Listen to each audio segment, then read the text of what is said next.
We are live, sir. A very good afternoon to all the viewers. Welcome to High on Health series. I am Kulpreet, Editor in Chief, your host of the day.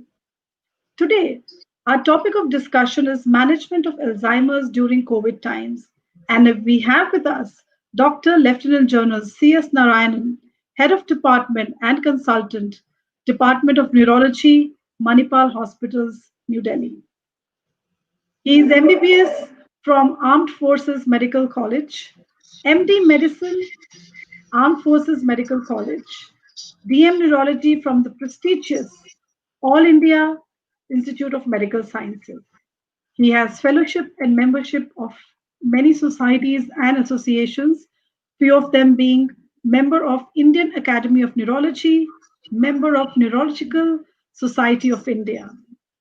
He has the unique distinction of being awarded the Vishisht Seva Medal 3 times by the President of India. That's a big honor, sir. And it is equally a big honor to have you on our chat. A big welcome to you, sir. Thank you, Kulpreet. And with that, good afternoon, ladies and gentlemen. I will give you a brief overview of this condition called Alzheimer's disease that all of us have heard about, but may not be very familiar with what exactly the condition is all about. It is a Yes, dementia, and dementias are conditions in which there is a deterioration in memory, thinking, and behavior, and the ability to perform everyday activities. It is one of the major causes of disability and dependency among older people. Dementia has a physical, psychological, social, and economic impact not only on the affected persons but also on their caregivers, families, and the society at large. According to the WHO, around 50 million people have dementia worldwide, and there are nearly 10 million new cases of dementia every year.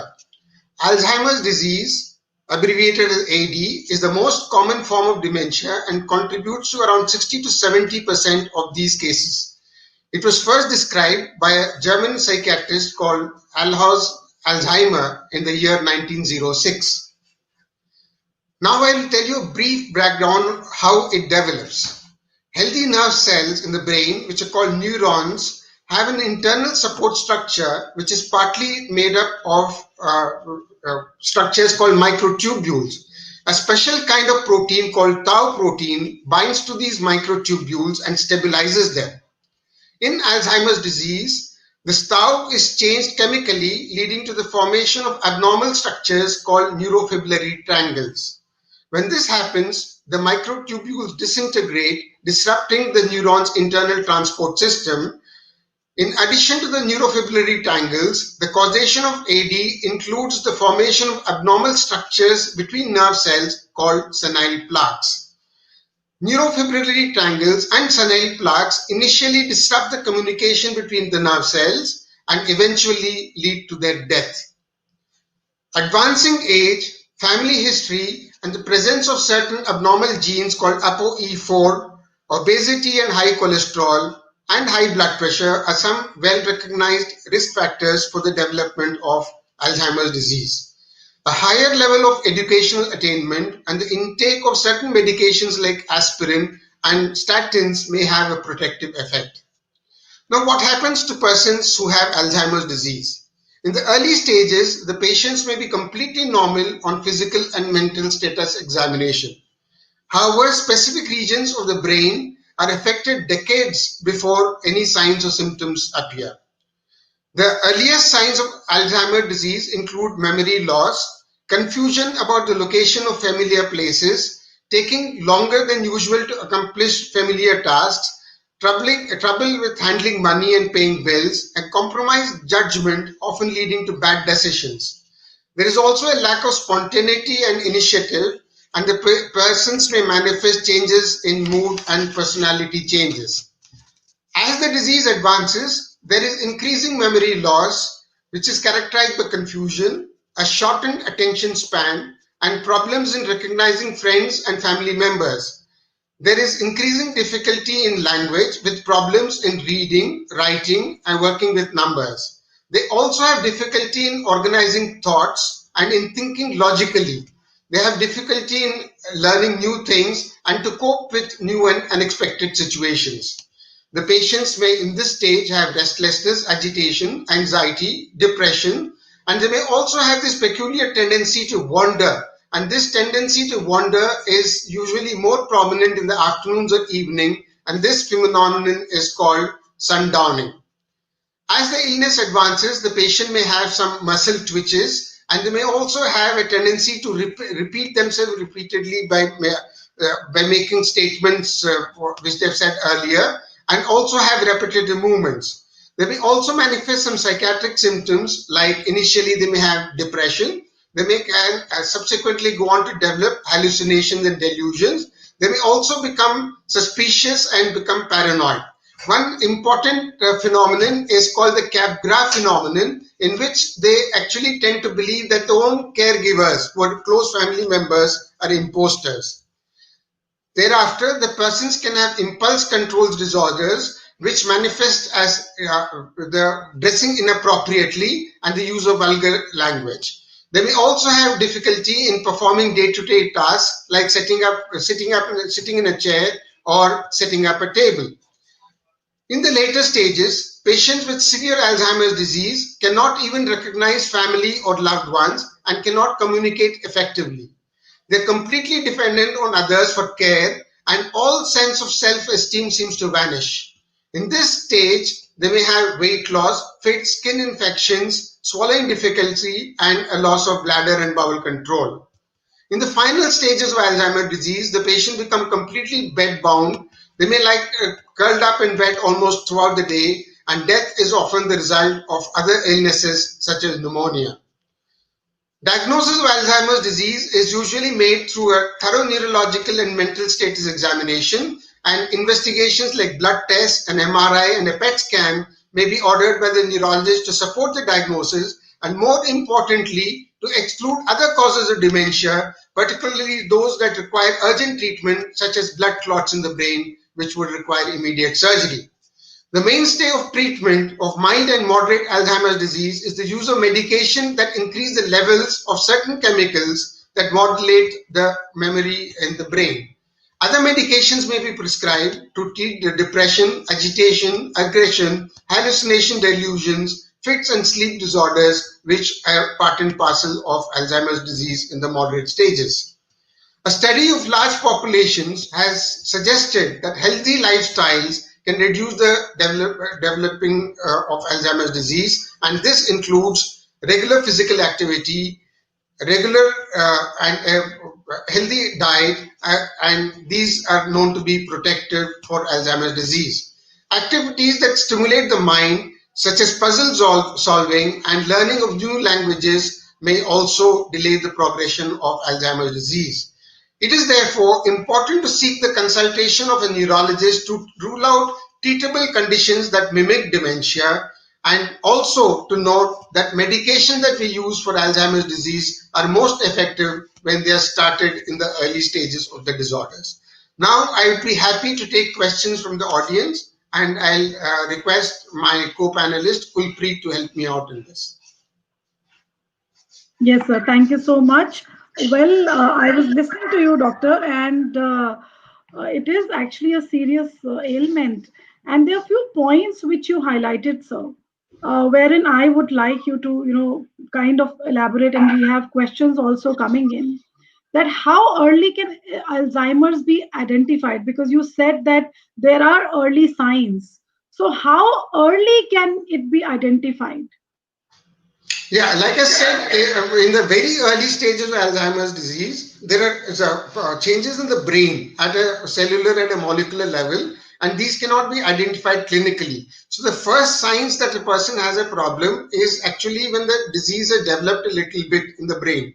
And during this stage, the caregivers may come with the patient and tell the doctor that the patient is having difficulty in memorizing things, and they may kind of not remember where they have kept the simple things like their car keys, or they may misplace things, and they may keep things in inappropriate places. So these are some of the earliest features of Alzheimer's disease. So memory loss is the first stage. But this is also a part and parcel of old age. So, but we must not mistake the memory loss of old age of Alzheimer's disease, because Alzheimer's disease is always accompanied very rapidly with other changes in thought processes and behavior as well. So we must not assume that Alzheimer's disease is only a problem of memory, unlike the benign forgetfulness of the elderly, which it can mimic in the very early stages. Yes, sir.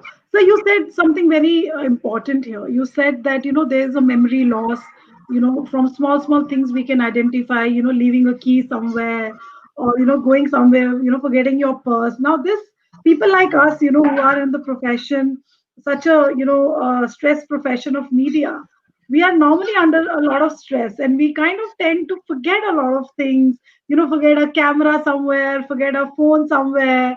So, does this kind of alarms you, or it's okay? Is there a consistent behavior one should watch? Yes, that is why consultation with a neurologist is important, to find out if they have involvement of other domains of cognition. So the other domains of cognition is thought processes. For example, the person may have lose the ability to think logically, and they may start having lack of initiative. A person who has been kind of outspoken and outgoing earlier may become suddenly withdrawn. So there are other changes in the personality which start developing along with the memory loss, and this is what alerts a person that it may be just beyond a benign problem of just benign forgetfulness, and the patient may be heading for Alzheimer's disease. Some of the other things which happen early are, for example, the person may get lost in familiar places. For example, the person may be driving and suddenly forget where they are going, and they may they forget the route, and they may have to seek the help of the spouse as to where they're going headed. Or in the slightly later stages, they may even forget, like for example, when they get up from the bed to go to the washroom, they may forget where the washroom is. So they may struggle to find out where some places within the house are. And suppose they're going for a walk, they may not be able to come back home. They may have to seek the help of others to come back home.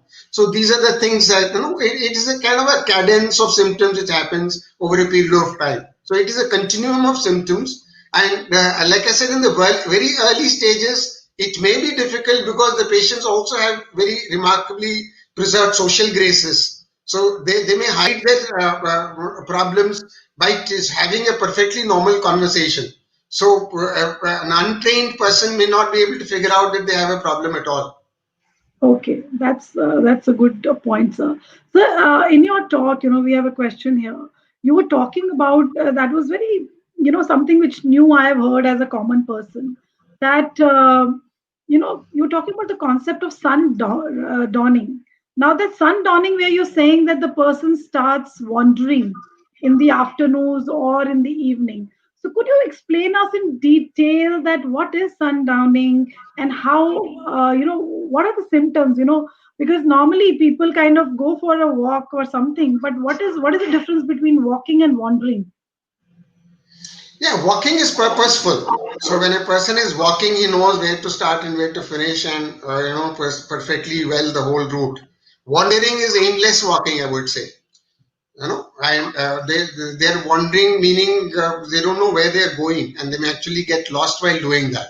And this is related, and it's a very peculiar symptom and very commonly seen in Alzheimer's disease. It is related to the circadian changes. Circadian changes mean there are some changes which the body undergoes from morning to evening. There are a lot of hormonal changes, like for example steroids, which are a very important function of body functioning, are the levels are the highest in the morning and the least in the evening. Similarly, there are changes in the levels of various chemicals, including there are some chemicals called melatonin, which regulate the sleep-wake cycle. So these fluctuate a lot between the morning and the evening. So it has been presumed that this phenomenon of sundowning in Alzheimer's is related in a certain ways to these physiological changes that happen in the body. So the persons, when during sunset, that is when low light condition, the person may actually go out of the house and start aimlessly going here and there and get lost. So they Okay. actually may be brought in back home by bystanders and all that after great difficulty, after several hours of giving, panic to the household members, so they may actually be brought back home by strangers. So this Yes. phenomenon is called sundowning. A Mhm. related phenomenon which happens in the later parts of Alzheimer's disease is what I said, the Capgras phenomenon, where a person loses sight of who the person looking after them is.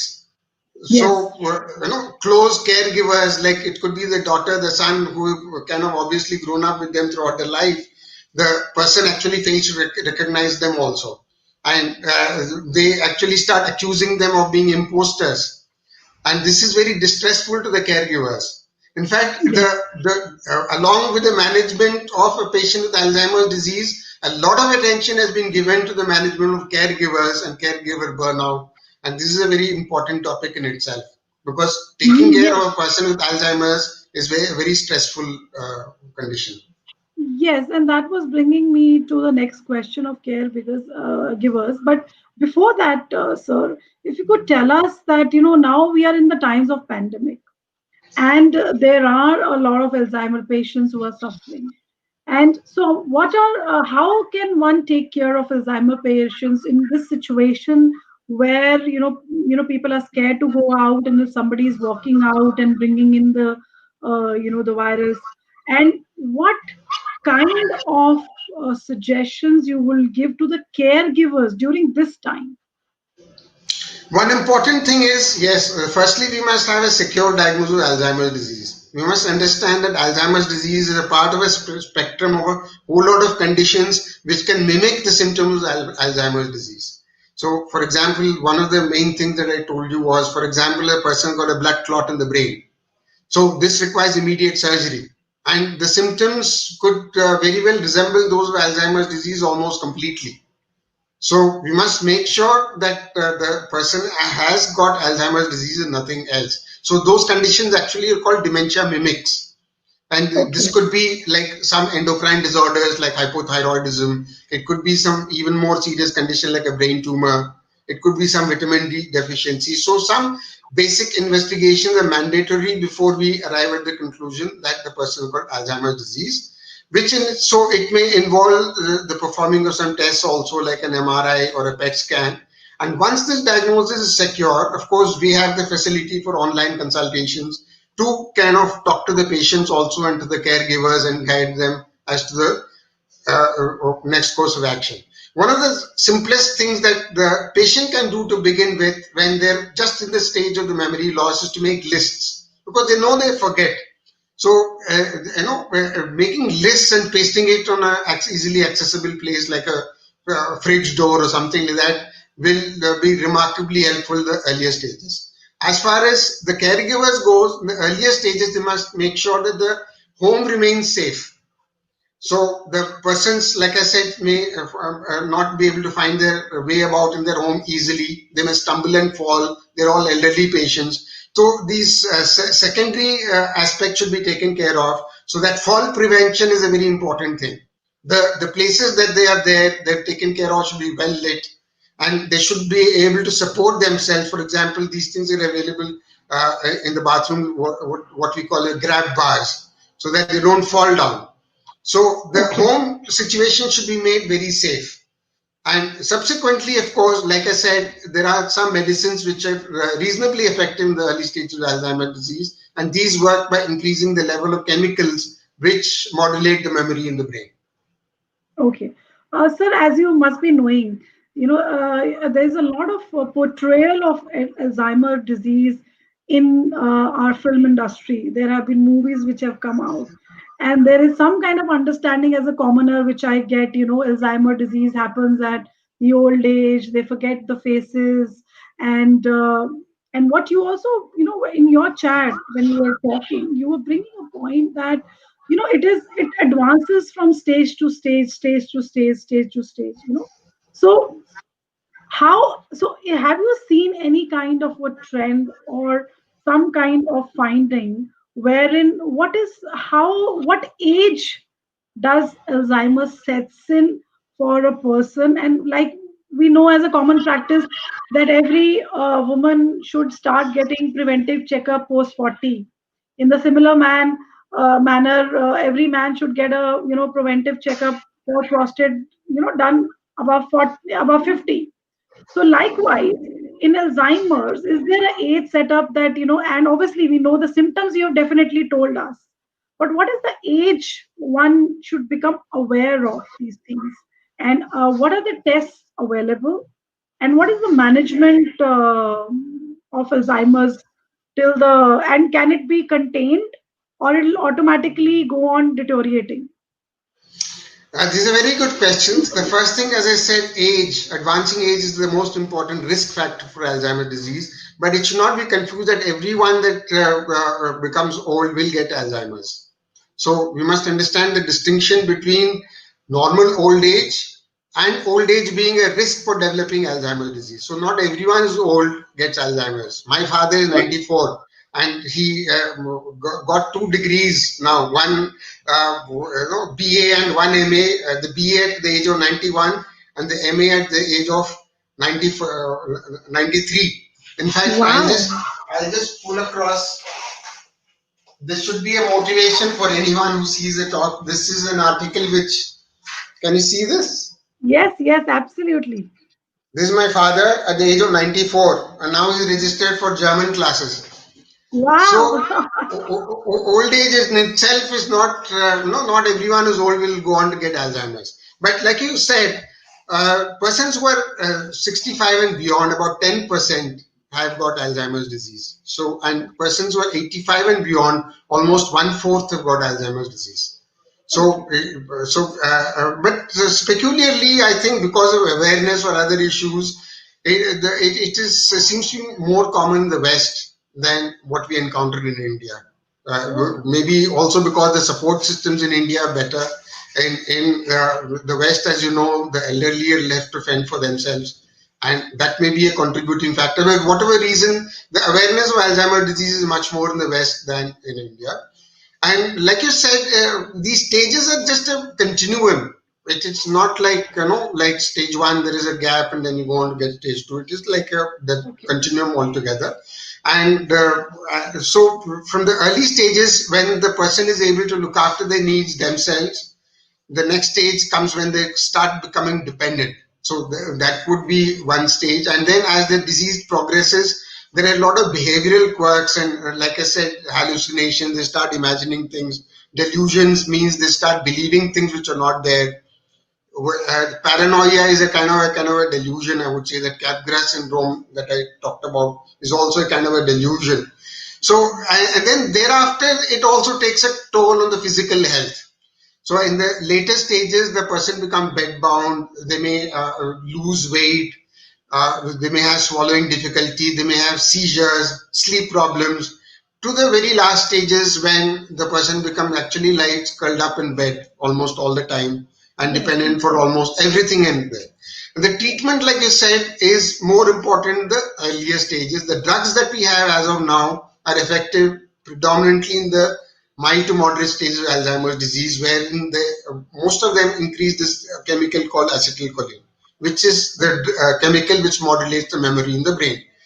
But other supportive things are very, very important. And in this, I must tell you that caregivers have a big role to play in the management of Alzheimer's disease patients, and caregivers also have to look after themselves. Like I said, 50% of the attention should go to the patient and 50% of the attention should go to the caregivers because they're very, very attached to the patients. So they would not like to, let the patient out of the sight even for a minute. And this takes their toll on their mental and physical health as well. So Okay. we must make sure that caregivers also take respite breaks, meaning they should tell other members of the family to chip in the care and forget about caring for the patient for a period of time, maybe a week or 2 weeks, completely off the burdens of caregiving, go away somewhere, watch a movie, do everything, and all this without feeling even a twinge of guilt. And so when they come back after doing this, after the respite break, they'll be definitely more charged up and fully more capable of looking after the patient. So it's Yes. actually a combination of, it's a symbiotic thing between the doctor, the patient, and the caregiver. So everyone has to chip in. Yes, and a very important point, Dr. Narayanan, which you said, is that caregiver is actually the most important element in this entire spectrum of the disease of the patient. Even with the doctor being there and the medicines being there, and he suffering from, the caregiver is the main point of concentration, because the caregiver also goes through a lot of issues, could go through.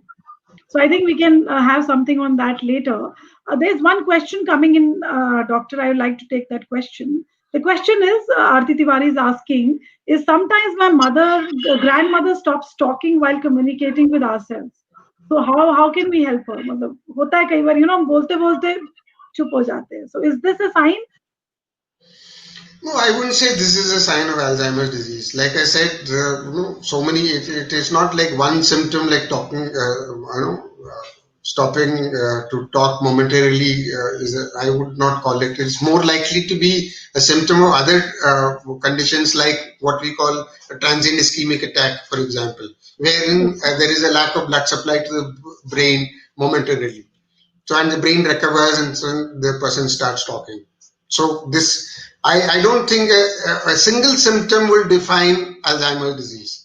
Alzheimer's Okay. disease is a spectrum of conditions, whole lot of symptoms and signs, and put together would enable us to make the diagnosis. One single Right. symptoms like loss of speech for a few minutes would not be Alzheimer's. Okay, I hope that clears your question, Aarti.